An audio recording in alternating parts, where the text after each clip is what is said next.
Apa jadinya kalau orang yang kamu rendahkan ternyata sedang menjaga negeri dalam diam? Apa yang kamu rasakan saat amarah yang kamu lepas ternyata menyakiti seseorang yang sedang melindungi rakyat tanpa pamrih? Apa benar setiap orang berpakaian lusuh itu hina? Atau kita yang terlalu cepat menghakimi sebelum mengenal isi hatinya?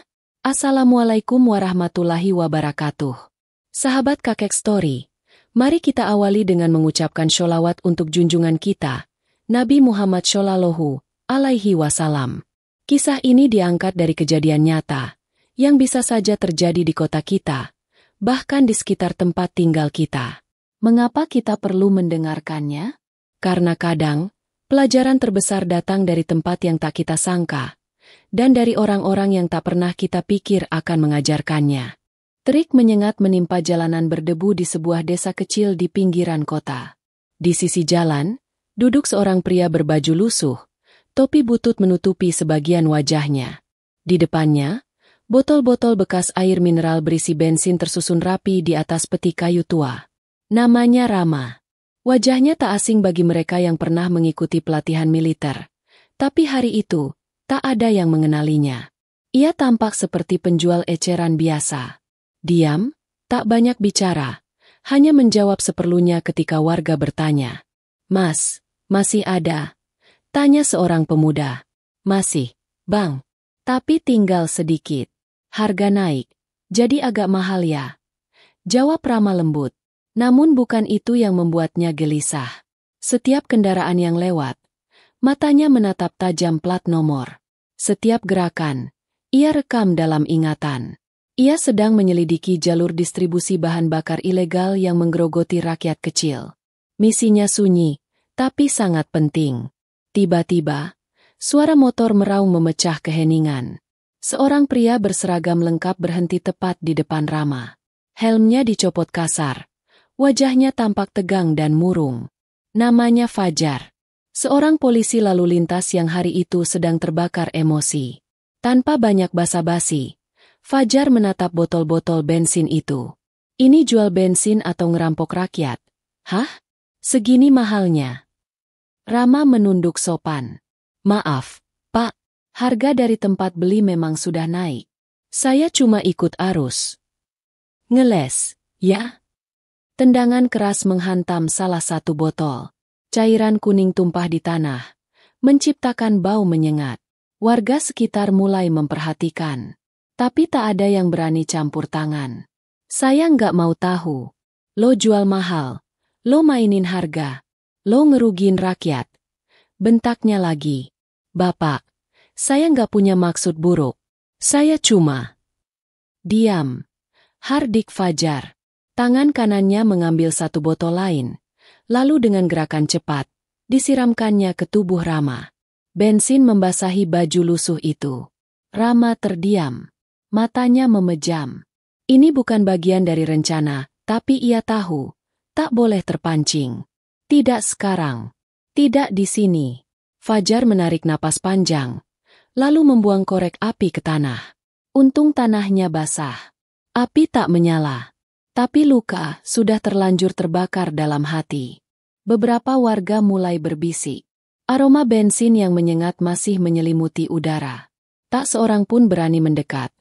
Takut terseret amarah polisi yang berdiri pongah di tengah jalan.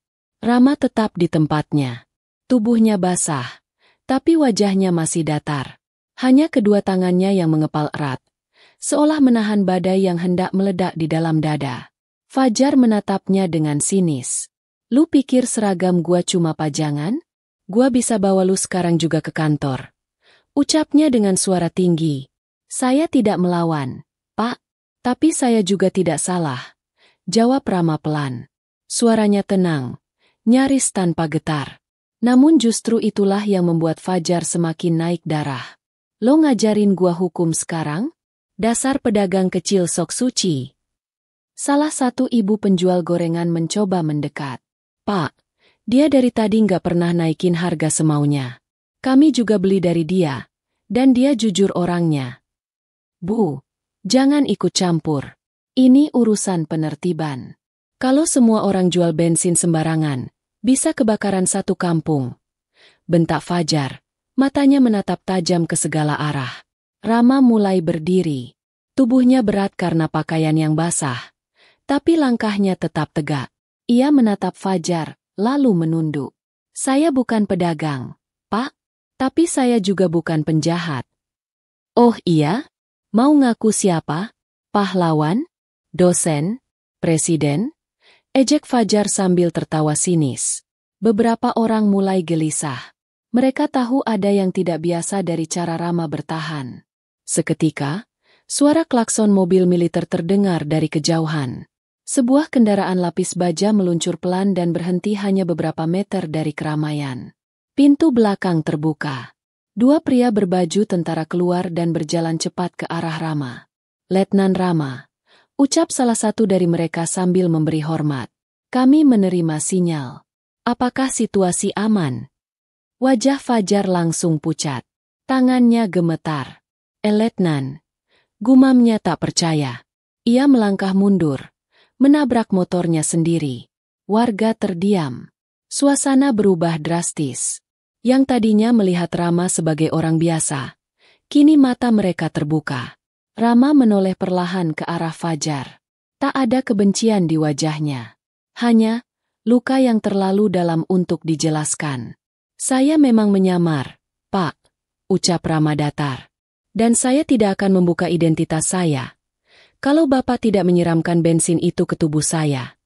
Fajar terduduk. Mulutnya terbuka, tapi tak ada kata yang keluar. Wajahnya pucat pasi.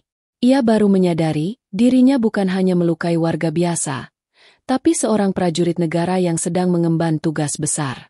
Mobil militer masih menunggu. Dua prajurit berdiri di belakang Rama, menatap tajam ke arah Fajar yang kini tak bisa berkata apa-apa. Rama menarik napas panjang. "Saya tidak akan lapor, Pak. Tapi mungkin suara hati Bapak yang akan terus berbicara sampai kapanpun." Angin sore mulai bertiup pelan. Tapi suasana di tempat itu tak lagi sama. Yang terendah, ternyata sedang memikul beban tertinggi. Dan yang merasa paling berkuasa justru kehilangan kehormatannya sendiri. Langit mulai memerah. Suara jangkrik perlahan menggantikan hiruk-pikuk siang. Namun di pelataran kecil itu, keheningan justru mencekam lebih dalam dari sebelumnya. Mata semua orang kini tertuju pada satu sosok. Fajar, yang masih terduduk, terperangkap dalam keterkejutannya sendiri. Rama membalikkan badan. Langkahnya perlahan, basah oleh bensin yang mulai mengering di baju lusuhnya. Ia berjalan ke arah kendaraan militer tanpa menoleh lagi pada Fajar. Namun sebelum ia mencapai pintu, suara pelan memanggil, "Tunggu." Rama berhenti, tapi ia tak menoleh. Saya minta maaf," ujar Fajar. Suaranya serak, seperti baru saja pecah. "Saya benar-benar nggak tahu siapa Bapak. Saya kira Bapak cuma pedagang kecil yang mainin harga." Rama diam sejenak, lalu berkata, "Lalu kalau saya memang hanya pedagang kecil, perlakuan Bapak jadi bisa dibenarkan?" Pertanyaan itu mengiris. Fajar tak mampu menjawab. Ia hanya bisa menunduk lebih dalam. Rama membalikkan tubuhnya perlahan. Kini, untuk pertama kalinya, wajahnya benar-benar terlihat jelas. Tatapannya tajam, tapi tak menyimpan dendam. "Pak Fajar, saya pernah juga jadi rakyat biasa. Pernah dipelototi saat cuma numpang duduk di trotoar. Pernah dibentak hanya karena nanya arah. Dan hari ini, saya cuma ingin tahu, apa Bapak juga akan berlaku seperti itu kalau tahu yang Bapak hadapi adalah seorang letnan?" Fajar menggigit bibirnya. Tangannya mengepal. Air mata mulai menggenang. "Saya malu, Pak." "Yang harus Bapak malu bukan karena saya letnan," ujar Rama pelan. "Tapi karena Bapak menyiramkan bensin pada orang yang tak bersalah, tanpa tahu cerita hidupnya." Angin berembus pelan. "Tinggi." Fajar berdiri tertatih. Ia menghampiri Rama dengan langkah berat, lalu perlahan, berlutut di hadapannya. Saya mohon maaf. Saya terlalu cepat menilai. Saya terlalu sombong dengan seragam ini." Warga yang menyaksikan adegan itu ikut terdiam. Tak ada yang menyangka, seorang polisi akan berlutut di depan orang yang sebelumnya ia rendahkan. Tapi di hadapan kebenaran, semua ego menjadi debu. Rama menatapnya. Tak bicara apapun. Hanya meletakkan tangan di bahu Fajar, lalu berkata pelan, "Bangkitlah, Pak. Bangkit bukan karena saya letnan. Tapi karena Bapak masih punya hati yang belum sepenuhnya mati." Fajar menangis. Bukan karena takut, tapi karena malu. Dan mungkin juga karena selama ini ia telah melukai banyak orang tanpa sadar. Mobil militer kembali terbuka. Salah satu tentara memberi isyarat. Rama berjalan menuju mereka. Sebelum masuk, ia menoleh ke arah warga. "Terima kasih sudah diam saat saya disiram bensin tadi," katanya pelan. "Karena dari diam itu, saya tahu siapa yang benar-benar peduli, dan siapa yang cuma menonton penderitaan orang lain seperti tontonan sore hari." Mesin kendaraan menyala. Perlahan bergerak meninggalkan kerumunan. Tapi bekas dari peristiwa itu akan tinggal lama di hati orang-orang yang menyaksikannya. Hari berganti, namun luka di hati Fajar tak kunjung sembuh. Setiap ia membuka mata, yang muncul bukan rutinitas kerja, tapi wajah lelaki berbaju lusuh yang ia siram bensin. Setiap kali melihat botol air mineral di meja kerjanya, ia teringat deretan botol bensin di peti kayu yang ia tendang tanpa ampun. Ia kini lebih pendiam. Rekan-rekan di kantor mulai heran. "Bro, lu sakit?" tanya salah satu temannya saat briefing pagi. Fajar hanya tersenyum kecil. "Enggak, cuma banyak mikir."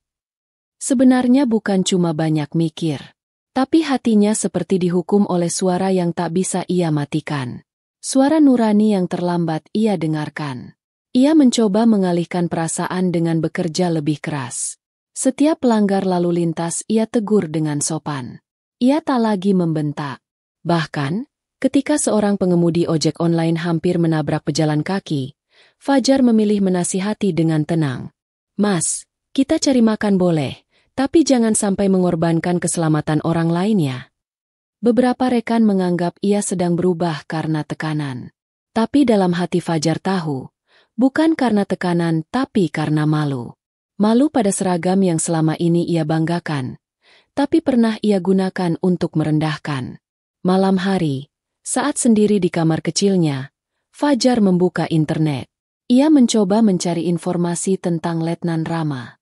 Tapi seperti mengendus jejak angin, tak ada satupun informasi terbuka. Ia benar-benar menyamar dengan rapi. Fajar lalu menuliskan sesuatu dalam buku kecilnya. Sebuah halaman kosong, kini berisi satu kalimat. "Seragam bukan untuk menindas, tapi untuk menjaga yang tak berseragam." Ia terus membaca ulang kalimat itu, seolah ingin mengukirnya ke dalam hatinya sendiri. Di luar rumahnya, suara motor pelan berhenti. Seorang pria tua turun membawa 2 kantong plastik. "Pak Fajar, titipan dari Pak Lurah," katanya ramah. "Katanya ada warga yang kirim buat Bapak." Fajar membuka plastik itu. Isinya sederhana, 2 botol air mineral kosong dan sebuah catatan kecil. Yang disiram tidak pernah lupa. Tapi kadang, yang menyiram harus terus mengingat. Fajar menghela napas. Ia tahu, catatan itu bukan ancaman, tapi pengingat bahwa luka bisa sembuh. Tapi sikap adalah warisan yang kita tinggalkan di mata orang lain. Ia menatap botol kosong itu lama sekali, lalu berkata lirih pada dirinya sendiri, "Aku harus berubah. Bukan karena malu, tapi karena aku sadar." Malam makin larut. Tapi dalam gelap itu, ada cahaya kecil di hati seorang polisi yang akhirnya memilih untuk menjadi pelindung bukan penghakim. Sementara Fajar menata kembali hidup dan nuraninya, Rama kembali ke markas sementara militer di sebuah kota perbatasan. Ia belum melepas penyamaran, sebab misinya belum selesai. Letnan Rama dikenal sebagai prajurit yang dingin dan jarang bicara. Tapi bagi orang-orang terdekatnya, ia adalah penjaga setia yang tidak pernah membiarkan satu helai luka pun menyentuh rakyat tanpa alasan. "Pak, hasil pelacakan dari titik Desa Damar, jalur distribusi BBM ilegal masih aktif. Kita dapat bocoran truk mereka akan lewat 2 hari lagi," ujar seorang prajurit muda. Rama mengangguk. "Kita akan pasang titik pengalihan." Saya tetap menyamar. "Sampaikan pada komandan, saya belum akan kembali ke barak." Prajurit itu sempat ragu. "Pak, setelah kejadian kemarin, apakah tidak sebaiknya Bapak istirahat dulu?" Rama menatapnya. Tatapannya dalam, tapi tak marah. "Saya baik-baik saja. Luka kemarin bukan luka yang baru. Itu hanya membuka luka lama yang belum pernah saya sembuhkan." Hari-hari berikutnya, Rama kembali ke lapak bensinnya. Namun kali ini, warga memperlakukannya berbeda. Mereka lebih ramah, lebih menghargai. Tidak tahu siapa dirinya sebenarnya, tapi mungkin karena mereka mulai belajar dari kejadian sebelumnya. Seorang anak kecil menghampirinya saat senja. "Om, boleh bantu isi botol buat bapak saya?" Katanya bensinnya dari Om lebih bersih. Rama tersenyum, lalu mengisi dengan hati-hati. "Tentu, bilang ke bapakmu, terima kasih sudah percaya sama orang asing." Anak itu menatapnya heran. "Om ini bukan orang asing kok. Om baik, nggak marah walau disiram." Rama tersenyum lagi, tapi kali ini senyum yang getir. "Kadang, anak kecil lebih bisa melihat isi hati seseorang dibanding orang dewasa," gumamnya dalam hati. Malam itu, Rama duduk di bawah langit yang mulai berbintang. Ia memandangi foto kecil di dalam dompetnya. Seorang wanita dan anak perempuan yang belum pernah ia peluk selama 2 tahun terakhir. "Sabar ya, tugas ini belum selesai," bisiknya pelan. Suara motor dari kejauhan mengganggu keheningan. Seorang pria turun perlahan. Wajahnya familiar. Fajar. Ia datang sendirian, tanpa seragam. Pakaiannya sederhana, dan langkahnya seperti orang yang menanggung beban besar. Rama bangkit, tak berkata apa-apa. Hanya berdiri menatap tamunya. Fajar mendekat dengan pelan. "Saya datang bukan untuk membela diri. Saya cuma ingin bilang, saya belum berhenti menyesal." Rama menunduk sebentar. "Apa Bapak datang untuk menebusnya?" Fajar mengangguk. "Kalau saya boleh. Tapi bukan dengan basa-basi, saya mau bantu." Rama terdiam. "Lama. Besok pagi, akan lewat truk BBM ilegal dari utara. Kalau Bapak mau menebus, ikut saya. Tapi kali ini, bukan sebagai polisi, tapi sebagai manusia." Fajar tersenyum. "Saya sudah lepas seragam sejak hari itu. Kini, saya cuma orang yang ingin memperbaiki yang dulu saya hancurkan." Rama menepuk bahunya. "Kalau begitu, mari kita mulai." Malam itu, 2 orang yang pernah bertabrakan karena prasangka berdiri di sisi yang sama. Bukan lagi tentang luka, tapi tentang bagaimana memperbaiki apa yang sempat hancur dengan hati yang telah luluh. Mentari belum sepenuhnya terbit ketika Rama dan Fajar bersiap di titik penyergapan. Hutan kecil di pinggir jalan sepi itu menjadi saksi bisu pertemuan 2 dunia, militer dan kepolisian, yang hari ini tak lagi saling menuding, tapi saling menopang. Fajar mengenakan jaket lusuh, wajahnya sedikit tegang.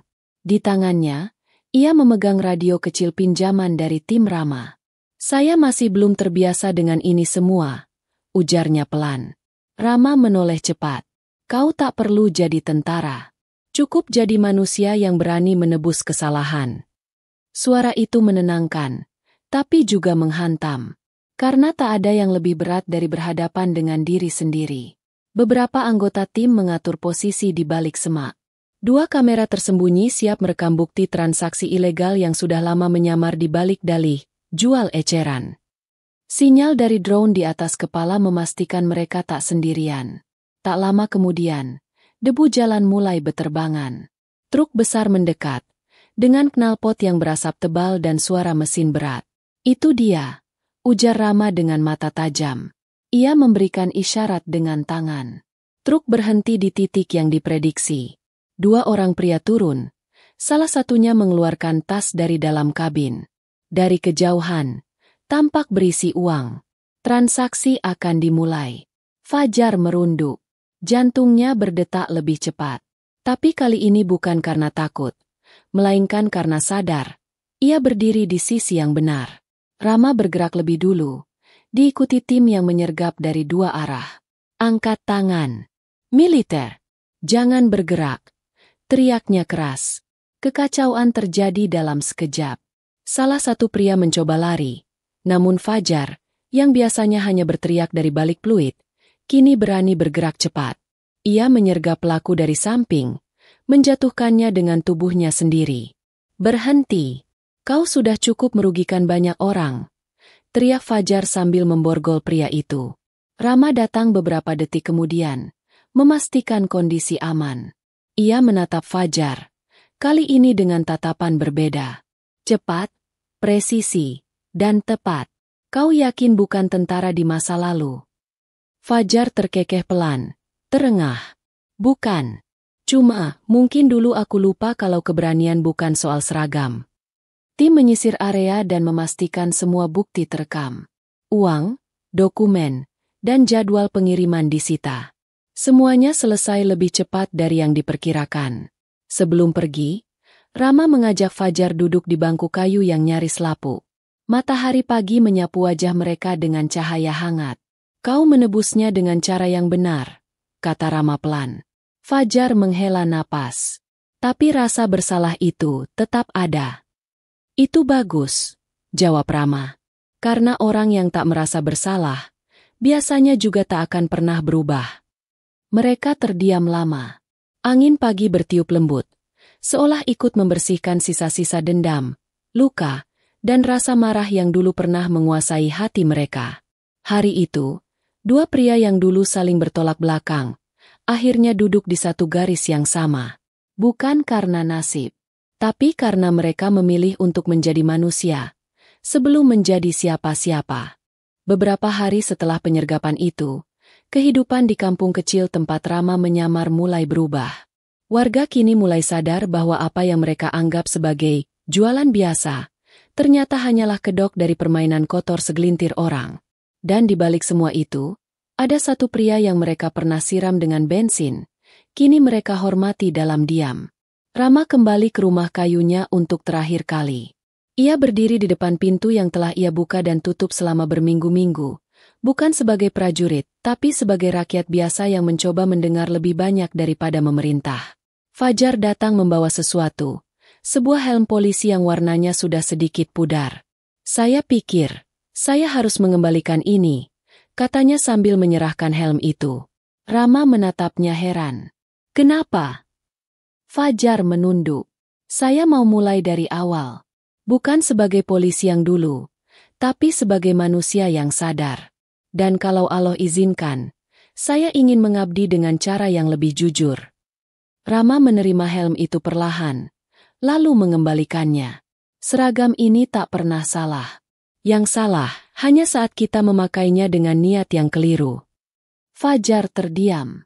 Kali ini, bukan karena malu, tapi karena hatinya mulai menemukan tempatnya pulang. Dari kejauhan, mobil militer kembali datang. Komandan Rama turun dan memberi hormat. "Tugas selesai, Letnan. Kau dipanggil pulang ke markas." Rama menatap Fajar sebentar, lalu berjalan ke arah mobil, namun berhenti di tengah jalan. Ia menoleh. "Pak Fajar." Fajar menegakkan tubuhnya. "Terima kasih sudah berani berubah." Fajar mengangguk pelan. "Terima kasih juga sudah tidak membalas saat aku menyiram bensin itu." Rama tersenyum tipis. Kadang, diam adalah bentuk paling kuat dari perlawanan. Dan maaf, adalah bentuk paling dalam dari keberanian. Mobil bergerak perlahan. Warga yang menyaksikan kepergiannya berdiri di pinggir jalan. Beberapa dari mereka menunduk, malu atas masa lalu yang mereka biarkan. Fajar melangkah kembali ke kampung, tapi kali ini bukan sebagai polisi yang dihormati karena jabatan, melainkan sebagai pribadi yang dihormati karena keberanian mengakui kesalahan. Di langit, mentari mulai turun. Tapi bagi hati yang telah dibersihkan oleh penyesalan dan pengampunan, hari baru justru sedang dimulai. Cerita ini bukan soal prajurit dan polisi. Bukan juga soal penyamaran atau tugas negara. Tapi tentang bagaimana satu luka bisa membuka jalan untuk pulang.